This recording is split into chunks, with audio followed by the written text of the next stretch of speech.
Ça résonne un peu, hein? Merci à Dieu. Je suis content d'être parmi vous. Je suis vraiment content. Amen. Il y a des personnes ici où on se connaît depuis quelques années. Hein? 32 ans à peu près, 33 ans. J'étais tout jeune. Il ne fallait pas les lunettes à l'époque. Les années passent. Et je bénis le Seigneur, parce que je vois que des personnes, ils ont le Seigneur dans leur cœur, et il est encore aujourd'hui. Et c'est important. Amen. Alors, on va prier le Seigneur. Quand Rocky m'a dit, je savais que comme le frère, il m'a appelé, je remercie les frères, hein, les serviteurs, vous avez là. Hein, merci Seigneur. Je savais que je faisais la réunion, c'est pas le coup de venir faire la réunion. Je ne suis pas venu, excusez-moi les frères, je ne suis pas venu en tant que pasteur, mais en tant que je suis venu comme un frère. Amen. Alors, on a toute la liberté ensemble. Je voudrais que le Seigneur nous parle. Amen. Au Seigneur. Et le Seigneur, il n'a pas choisi des anges pour prêcher sa parole. Il a choisi des hommes. Amen. Je demande à Rocky qui prie pour moi. Hein, et merci aux frères, salut pour les deux. Hein. Voilà, je vois que les frères, ils ont dans la Bible. Hein, on va lire un texte ensemble. Et c'est tout simple, c'est dans Isaïe. Isaïe 45, verset 22. Il dit ça. Il dit, tournez-vous vers moi et vous serez sauvés. Alléluia. Et puis, on a écouté Charlie témoigner tout à l'heure. On a écouté mon cousin, Toto. C'était un garçon vraiment dans le monde, vous l'avez bien compris. Et puis, il y a des personnes qui étaient chrétiens tout jeunes comme moi. Je n'ai pas connu le monde, pas trop. On a grandi dans l'évangile. Amen. Et je bénis le Seigneur. Amen. Et dans la parole de Dieu, il y a un homme où il s'est tourné vers le Seigneur. Mais d'une manière extraordinaire. Il s'est tourné vers le Seigneur, lui qui était un peu, je ne vais pas dire que c'était comme Dodo, mais il n'y en a pas eu un homme comme lui. C'était un meurtrier. C'était un homme qui prenait les chrétiens et qui les mettait à mort, les frères. Il allait vers les serviteurs de l'époque, et puis il faisait des lettres. Et puis, soi-disant, les nouveaux chrétiens qui parlaient de nous à l'époque, il les prenait et il les amenait, il les mettait en prison pour les faire condamner. Vous avez bien compris que c'était Paul. On l'appelait Saul à l'époque. Et puis, je pensais à ça, je méditais cet après-midi, on a eu une journée compliquée, j'ai cassé ma voiture. Le garçon qui devait venir avec moi, bon, il y a eu un souci. Bon, voilà, je fais grâce, mais je suis content d'être parmi vous. Amen. J'étais frappé, j'étais touché. Depuis quelque temps maintenant que je prêche la parole de Dieu, ça fait plus de 25 ans. J'ai été touché, je pensais à ce message, et je voudrais vous parler ce soir. Amen. Ce Paul, ce persécuteur chrétien, un jour, il va se tourner vers le Seigneur. Mais c'est pas lui qui va venir vers Dieu. C'est Dieu qui va venir vers lui. Amen. Et c'est ça qui est important. Cet homme qui persécutait les chrétiens, cet homme qui mettait les chrétiens à mort, cet homme qui avait une bonne situation, cet homme qui connaissait l'Ancien Testament sur le bout des doigts. On peut lui parler à un texte de la Bible, il était capable de vous le réciter. Et puis cet homme-là, cet homme qui était orgueilleux, cet homme-là, un jour, sur ce chemin-là, un chemin qui descendait, un jour, il y a une lumière qui est descendue du ciel. Ô Seigneur. Cette lumière, elle est descendue autour de lui, elle a fait le tour de lui comme ça, et c'était le Seigneur Jésus. Dans cette lumière, il y avait une voix qui disait, Saul, pourquoi me persécutes-tu? Quel message, Seigneur. Quel message. Et puis, Seigneur, imaginez-vous cet homme-là, il va tomber par terre à genoux, il va dire, qui es-tu? Et puis le Seigneur va lui répondre. Vous savez, on a un Dieu qui nous répond. Amen. Lorsqu'on est vrai avec Dieu, ça marche. Amen. Lorsque tu pries Dieu, ça marche. Lorsque les frères ils décident de faire un jeûne et prière, lorsqu'on voit pas trop les choses, si vous voulez, mais je vais vous expliquer, ça marche. Parce que Dieu travaille dans l'invisible. Dieu connaissait cet homme. Dieu connaissait que c'était un instrument que Dieu avait choisi pour prêcher au roi, pour prêcher au peuple d'Israël, pour prêcher aux nations. Dieu en avait besoin, imaginez-vous l'homme que c'était cet homme-là. Et à un moment donné, cet homme-là va dire, qui es-tu? Je suis Jésus que tu persécutes. Il va tomber à genoux. Et puis c'est bizarre. Hein? Normalement, lorsqu'un chrétien tombe à genoux et qu'il est devant le Seigneur, à ce moment-là, ses yeux s'ouvrent. Mais lui, ses yeux vont se fermer. Et puis ça va durer 3 jours. Malgré que ses yeux étaient ouverts, il y avait une voix. Cette voix se faisait entendre ses soldats qui étaient autour de lui. Il y avait une armée qui était autour de lui, ses soldats qui étaient autour de lui. Ils entendaient la voix, mais ils ne voyaient personne. Je voudrais que tu écoutes cette voix ce soir. Amen. Je voudrais que tu écoutes cette voix parce qu'il y a longtemps que tu ne l'as pas écoutée. Cette voix qui te dit, pourquoi me persécutes-tu? Pourquoi fais-tu cela? Pourquoi fais-tu cela en réalité? Est-ce le temps aujourd'hui de faire des choses encore?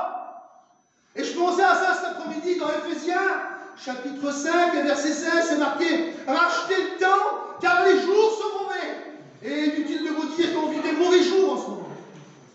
On vit des temps difficiles. Et l'apôtre Paul, à ce moment-là, il va plus voir clair, malgré que ses yeux étaient ouverts. Et je vous coupe au court, un serviteur de Dieu, il va prier pour lui.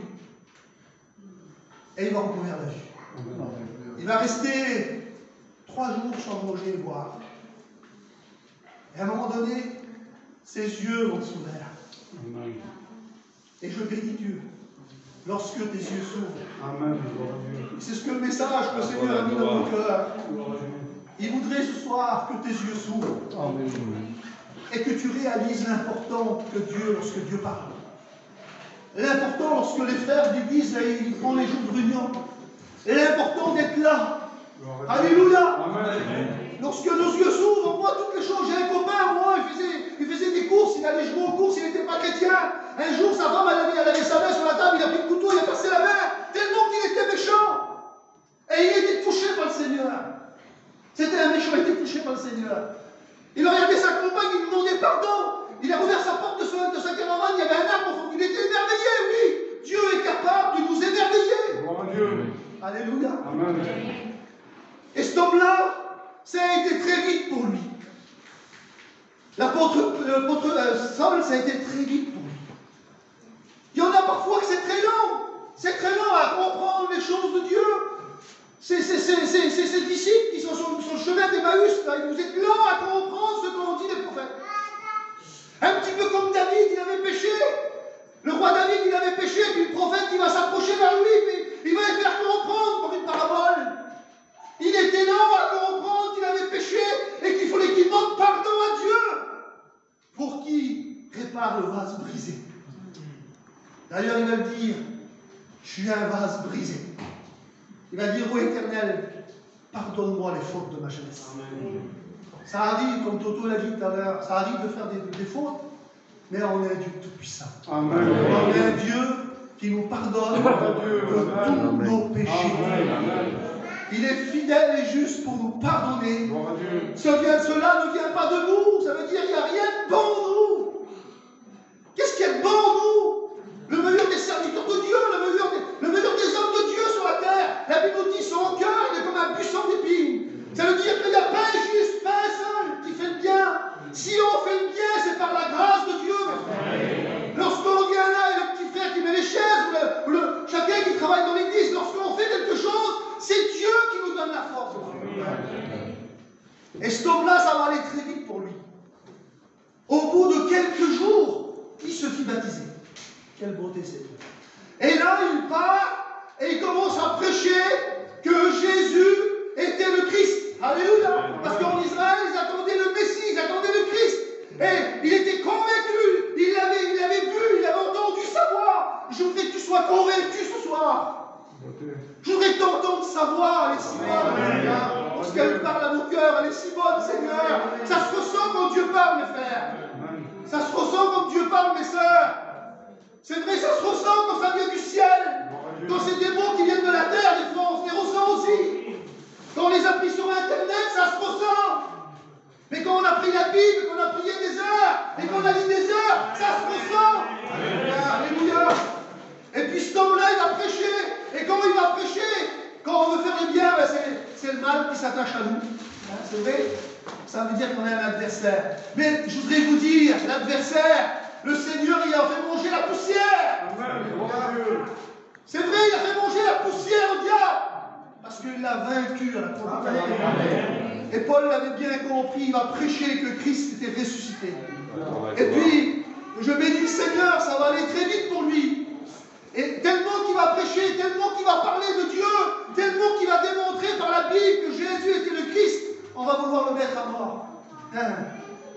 Et les gens, ils ne veulent pas qu'on parle de Dieu. Hein? On ne parle pas de Dieu comme ça. Et puis, c'est à Damas. La Bible nous dit qu'il était à Damas. Je regardais à Damas, il y avait des murs, c'était comme un Jéricho, si vous voulez. Les murs, ils étaient aussi hauts qu'ils étaient épais. Et j'ai regardé un petit peu près, il faisait à peu près 60 mètres d'hauteur, entre 60 mètres et 80 mètres d'hauteur, imaginez-vous les murs. C'était une ville fortifiée, barricadée, on ne pouvait pas en sortir, il y avait des portes, et on voulait tuer Paul, on voulait le mettre à mort, et on avait mis des gardes jour et nuit devant les portes qui étaient là. Je voudrais vous dire, en vérité, le diable veut du mal. Et puis il met des gardiens jour et nuit, parce qu'il n'a pas trop d'âge. J'étais en train de rouler un jour dans Paris, j'ai vu une publicité, c'est marqué « Le monde ne dort jamais ». C'est vrai, j'ai été frappé par cette publicité. Ça veut dire que le monde ne dort pas, l'ennemi ne dort pas. Alors il met des gardes là, et il nous veut du mal. Mais je bénis Dieu. Amen. Je bénis Dieu. On va mettre au courant l'apôtre Paul. Et puis, il va faire quelque chose. Celui qui mettait les chrétiens à mort, celui qui mettait les chrétiens qui enchaînaient, qui les faisait lapider, et là, il a besoin de ses frères. Il a besoin de ses frères. C'est bien d'avoir besoin de ses frères. Amen. C'est marqué, lorsqu'il vit les frères, il prit courage. Amen. Des fois, on est découragé. Hein. Des fois, on est découragé, les frères. Hein. Mais quand on est ensemble, c'est beaucoup mieux. Hein. Il n'y a pas d'espagnol, Montrouge. Hein. Ma femme, c'est voyageuse, moi, je suis à Montrouge. Hein. Et puis, le copain, la famille, là, c'est comme de la famille pour nous. C'est espagnol. Mais en vérité, il n'y a pas de race. Vous comprenez ça? Je le dis de tout mon cœur, j'ai été élevé, je suis sur Paris, moi, j'ai plein de familles, tout est mélangé. Dieu aime le mélange. C'est là que Dieu bénit. Il a besoin de ses frères, alors à ce moment-là, ils vont faire quelque chose. Alors j'ai marqué ici, je vais reprendre ma petite feuille, j'ai marqué ici, Seigneur, quelle grâce. Ils vont vouloir le mettre à mort, et puis c'est une folie. Ils vont mettre des gardiens à chaque porte autour. Et puis, ils vont faire quelque chose. Ils vont prendre l'apôtre Paul, qui s'appelait Saul à l'époque, et puis, pour lui sauver la vie, il va falloir qu'il le mette dans un panier. C'est un peu bizarre. Dans un panier.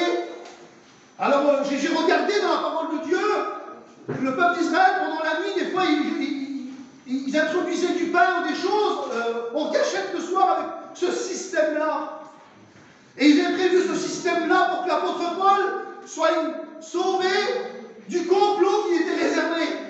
Alors ils vont le prendre, celui qui roulait avec ses chevaux, avec sa suite, là, avec ses hommes, ses gardes du corps, si vous voulez.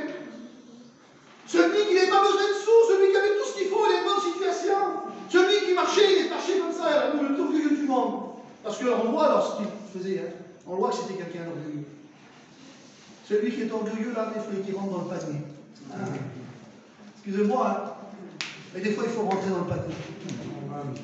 Il faut s'humilier. Il faut que, excusez-moi de dire ça, hein, c'est le prophète qui va dire ça. Il faut que lui, il croisse. Et que moi, je diminue. D'ailleurs, il ne s'appelait plus Saul, il s'appelait Paul, qui veut dire petit. Il est compris, hein, les frères. Il est compris, il dit, Saul, il ne rentrait pas dans un panier. Hein. C'est Paul, le petit, il dit, je rentre dans un panier, moi. Mais je vais vous expliquer quelque chose. Je pensais à ce message, j'en rigolais. Je dis, Seigneur, c'est une folie. C'est une folie. Pourquoi c'est une folie? Parce que, imaginez-vous que c'est le rempart ici, là, qui a 60 ou 80 mètres. Et puis moi et le frère, là, on tient Paul. On le tient, là, vous voyez. Et tout doucement, centimètre par centimètre, on le laisse glisser. Imaginez-vous. Mais nous, il nous a persécutés, l'apôtre Paul, là. Vous comprenez bien, vous me suivez?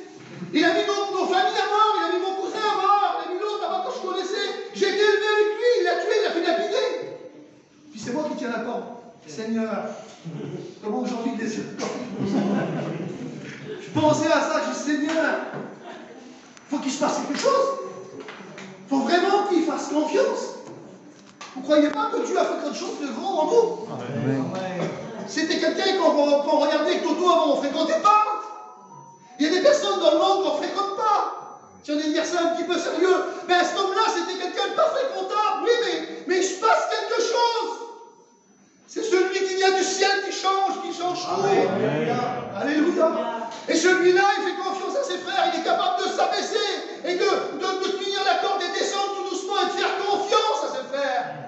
Alors j'ai marqué ça, moi. J'ai marqué, il faut l'obéissance. Amen. Il faut l'obéissance pour rentrer dans le panier. En vérité, peut-être que tu es chrétien, peut-être que tu es chrétienne. Et tu as besoin aussi ce soir de rentrer dans le panier, t'humilier, dire Seigneur, je veux m'humilier, Seigneur. Amen. Alléluia. On va faire un amen, c'est bien déjà. Amen. Gloire à Dieu. Et puis j'ai marqué ici, bon, j'ai marqué ça. Il faut l'obéissance et il faut ça. Il faut descendre. Alléluia. Il faut descendre et faire confiance à ses frères. Et je me disais, Seigneur, quelle grâce. Il y a des frères qui tiennent la corde. Je voudrais dire ça. Je voudrais dire à toi, ma soeur qui est là, toi, mon frère qui est là. Il y a des frères qui tiennent la corde. Tu sais, c'est qui tient la corde? En priorité, les serviteurs de Dieu. Des fois, il y en a qui ont passé des problèmes, des difficultés, là, et tu crois qu'ils ne sont pas là, et je me laisse guider par le Seigneur. Sans te le dire, mais des frères, ils tiennent la corde. Il y a la corde de la prière. Amen. Alléluia. Ils tiennent, hein? La corde de la prière, vous savez, c'est quoi? C'est pas un petit message et qu'une petite main que tu envoies sur le téléphone, tu as vu, une petite message et tu pries pas. Hein? Ah, j'en fais rigoler quelques-uns. C'est vrai. Mon beau-frère, il me disait ça, moi j'appelle le gros Steven. Il dit, bon, j'envoie la petite main, je l'ai prié, non?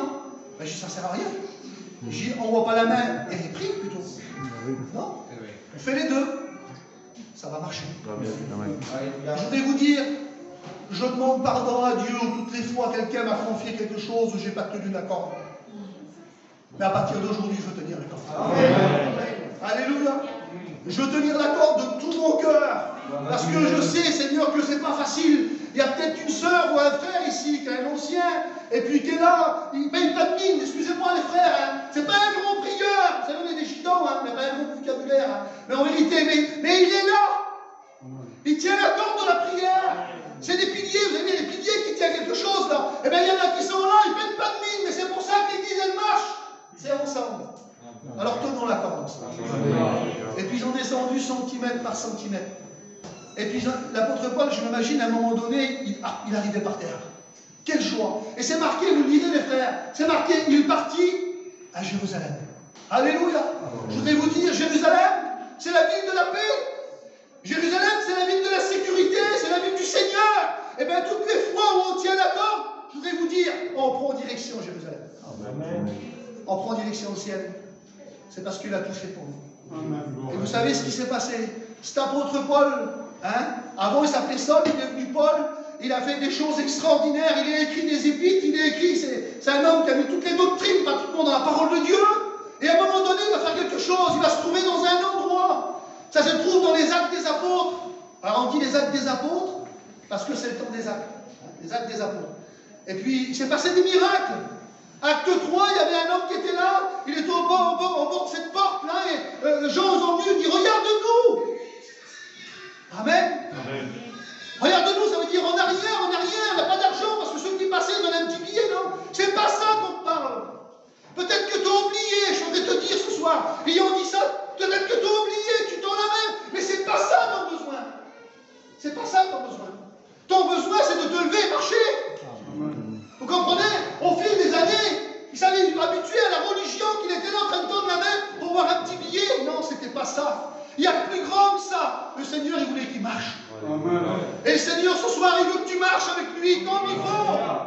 Peut-être que tu es au bord. Peut-être que tu es mendiante. Peut-être que tu es un mendiant. Vous savez que ça existe des chrétiens mendiants? En vérité. Vous savez ce que ça veut dire? Ça veut dire que tu te permets excusez-moi, tu te permets de vouloir 5 €. Allez, on va rigoler. 5 €, Seigneur. J'en ai 5 €, Seigneur. Ah, mais Seigneur, il est riche. Ne dites pas Amen. Amen. Il est riche. Amen. Chez nous, il est brave. Il est brave. Il est riche en bonté et en miséricorde. Il n'y a pas plus grand que le Seigneur. Alors, le Seigneur, il ne veut pas te donner un petit cadeau, il en a en abondance. Alors, demande-y, c'est ton Père. Alléluia. Amen. Et il va partir, il va se trouver là, dans les Actes 20, verset 7. Paul va prêcher. Il va prêcher. Et pendant que Paul prêche, les Actes des Apôtres, au chapitre 20, verset 7, ils étaient là, il y avait une équipe de serviteurs qui était là, un petit peu comme l'équipe à Georges à l'époque. Et puis, je bénis Dieu quand tu es une équipe ensemble. Et puis, il y a un homme qui est là, qui s'appelle Eutychus. Il est assis, lui, au bord de la fenêtre. Ça. Et les gens, ils étaient debout avec leurs lampes. Il dit, il y avait plein de lampes, ça veut dire qu'il y avait plein de gens qui étaient là. Et puis, j'ai dit, Seigneur, est-ce que ça existe aujourd'hui? Des hommes comme ça et des femmes comme ça, dans l'église de Dieu? Et le Seigneur m'a répondu, oui, ça existe encore. Ils ne sont pas assis comme les autres. Ils veulent faire autrement que les autres. C'est vrai. Et puis ils sont au bord de la fenêtre. Ça veut dire qu'ils regardent un petit peu dehors et un petit peu dedans. Et lorsqu'on regarde dehors, je voudrais vous dire que ça nous fait du mal. Vous savez, des fois, quand quelqu'un est assis en mission, le chapiteau monté, puis on a des chaises en plastique, vous savez, là. L'autre jour, ça arrivait, hop, la chaise, elle a cassé. Alors la personne, comment ça n'a pas fait mal, on se moque un petit peu, excusez-moi, on rigole. Hein. La chaise, elle a cassé. Et là, c'est pas tombé dans la rue.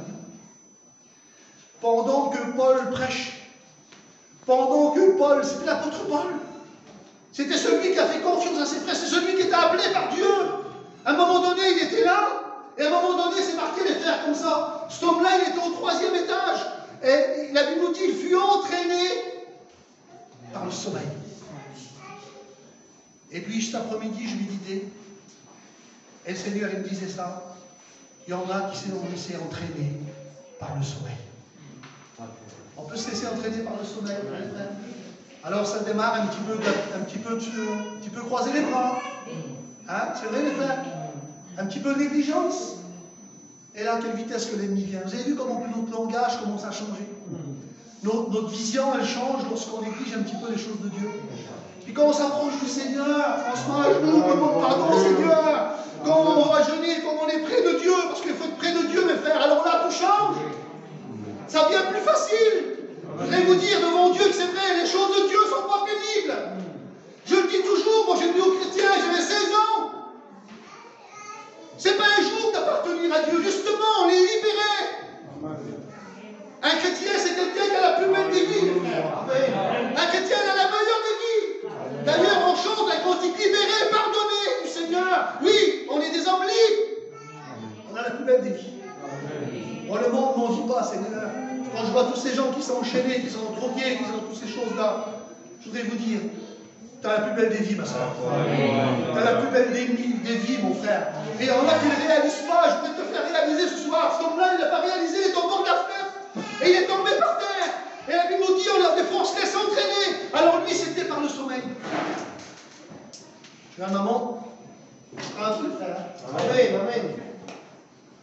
Et toi, c'est quoi ce soir? Hein? Alors c'est peut-être un petit peu direct ce que je dis. On se laisse entraîner par les soucis de la vie, par les enfants. Hein? Les enfants. Hein? On se laisse entraîner par ça. On se laisse entraîner par, je ne sais pas pourquoi. Mais ce que tu veux. Je te le dis dans l'amour du Seigneur. Peut-être que tu te laisses entraîner ce soir. Et j'aurais été là, j'aurais dit, juste, t'es pas allé à l'autre. C'est vrai. T'es pas allé à l'autre, tu sais. T'as bon la fenêtre, tu vas tomber par terre. Toi, va bien là, mon frère. Tu vois pas que ça va pas. C'est bête ce que je vous dis. Hein. C'est simple. Mais tu vois pas que ça va pas. Dans ta position, ça va pas. Il faut un frère qui vient de l'église. Puis des fois, on invite des frères. Puis des fois, il y a un mot du Seigneur. Ça peut arriver dans un témoignage. Et puis, il y a un mot. Puis des fois, on repart de la réunion. On repart à 4000 à l'heure. Alléluia. Alors, on se laisse entraîner. Alors, je ne sais pas par quoi tu t'es laissé entraîner. Mais je voudrais vous dire quelque chose. Lui, c'était par le sommeil. On vit dans un monde aujourd'hui où le monde nous endort. Je vous le dis que c'est vrai, Dieu le sait, le monde. Il y a des choses d'aujourd'hui, là, des choses modernes d'aujourd'hui, hein, dans notre époque à nous, aujourd'hui, où on vit, les frères, où on se laisse, si on ne fait pas attention, avec une vitesse, on se laisse endormir. Mais alors d'une vitesse. un petit peu, excusez-moi du mot, je fais l'expression, c'est pas Yang qui disait ça. Il dit le diable, il vient avec son allure rampant et avec son regard fixe. Et puis il guette avec ses yeux comme ça, tu fais pas attention. Donc. Et puis il vient prendre ça doucement. Et puis il prend doucement, puis t'as pas fait attention, il t'a serré. Un petit peu, un petit peu, un petit peu, un petit peu. Et après t'es foutu. Ah, c'est ça son rôle. Mais je voudrais vous dire, il y a quelqu'un plus grand que lui ce soir. Alléluia. L'homme, il est tombé là. Il est tombé par terre. Alors, vous le lisez, c'est beau les frères, il y a la parole de Dieu. Alors, je n'ai pas m'abuser à lire parce que j'ai des lunettes, j'ai un problème. Mais le message, il est là. Alléluia. Il est là. On a voulu relever, mais il était mort. Il y en a qui ont fait quelque chose de bien de vouloir relever quelqu'un. Hein? Peut-être qu'on a essayé de te parler, alors je ne sais pas, je ne vais pas écouter un ange, je suis un serviteur de Dieu, je vous dis ce que Dieu a mis dans mon cœur. Peut-être qu'on a essayé de te parler, et puis, ben non, rien, ça ne passe rien. Ouais, mais là, Paul descend. C'est l'homme de Dieu qui descend. Alléluia. Et puis l'homme de Dieu, il est descendu, Seigneur. Et je pensais à ça, mes frères et sœurs. Je voudrais vous dire ça ce soir. En vérité, rappelons-nous, un petit peu comme l'apôtre Paul, il est descendu pour cet homme, il l'a pris dans ses bras, il a dit, ne vous agitez pas, il y a un texte qui dit, ne vous troublez pas. Ah, je voudrais te dire ce soir, arrête de te troubler, fais-lui confiance. Amen. Fais-lui confiance, parce qu'il est tout puissant. Et à un moment donné, il va faire quelque chose, il va dire son âme est en lui. Et ce garçon, si vous voulez, il va revenir à la vie. Alléluia. Et bien, je voudrais vous dire ça, je voudrais te le rappeler ce soir. Il y a quelqu'un qui est descendu du ciel. Pour certains, là, c'était à Douceur, on s'en voit là-bas. Ah oui. Moi, c'est en Alsace. Il était 4 h du matin, j'avais 15 ans. Un homme terrible, 15 ans. Seigneur, comprenez pour Bisri. Ah oui. Et là, le Seigneur, il m'a brisé. Amen. Seigneur, que c'est bon d'appartenir à Dieu. Amen. Seigneur est tout puissant. Alléluia. Il est descendu pour toi. Gloire à Dieu. Amen. Il est descendu de son ciel de C'est gloire. ta grâce. Amen. Amen. Lui qui était riche, il s'est fait pauvre pour t'enrichir. Gloire à Dieu. Amen. Il est venu comme un homme. Gloire à Dieu. Il est venu pour t'enrichir. Il est venu pour donner sa vie. Amen. Il est venu, on n'a pas pris sa vie, mais il a donné sa vie. Gloire à Dieu. Alléluia. Et Paul va prendre cet homme-là, il va prier pour lui. La Bible nous dit comme ça qu'il a prolongé son discours jusqu'à minuit. Imaginez-vous, hein, si je prêcherais jusqu'à minuit soir, le pasteur il dirait, c'est pas normal. Ah. Non, mais quand il se passe le miracle, on ne voit plus les heures, on ne voit plus, on ne quitte plus la mort. Et à ce moment-là, la Bible nous dit que la réunion va durer jusqu'au matin. Quelle réunion? Pourquoi? Parce que cet homme, il fut ramené vivant. Amen. Excusez-moi, je connais quelques personnes, je ne connais pas tout le monde, mais je ne sais pas quel état tu as dit, mais je voudrais que tu sois ramené vivant. Gloire à Dieu. Hein? Quand on me disait un jour, c'était Moïse qui l'a dit à son beau-père, Jéthro, il dit on part, viens avec moi. Je voudrais dire ce soir, on part bientôt pour le plus beau des voyages. On part pour le ciel. Amen. Alors reste pas là, viens avec nous. Vous l'avez compris Dieu? Amen.